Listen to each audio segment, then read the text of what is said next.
এখন আর পকেট ভর্তি করে, ব্যাগ ভর্তি করে ভারী ভারী নোটের তারা, খুচরো পয়সার বোঝা বয়ে বেড়াতে হয় না। অনলাইন পেমেন্ট বিশ্বজুড়ে আসার পর টাকা পয়সার সংজ্ঞাই বদলে গেল। তবুও কিছু কিছু ক্ষেত্রে নগদ লেনদেন করতে চাইলে সেই টাকা জোগানোর জন্য সর্বদা প্রস্তুত অতি চেনা এটিএম। অনেকে একে ভুল করে বলেন এনি টাইম মানি। সেটা কিন্তু ঠিক নয়।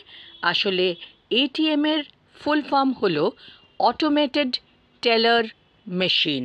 অটোমেটেড অর্থাৎ স্বয়ংক্রিয়, মানে যা নিজে থেকেই চলে, এবং মেশিন অর্থাৎ যন্ত্র। আমরা এই দুটোই জানি।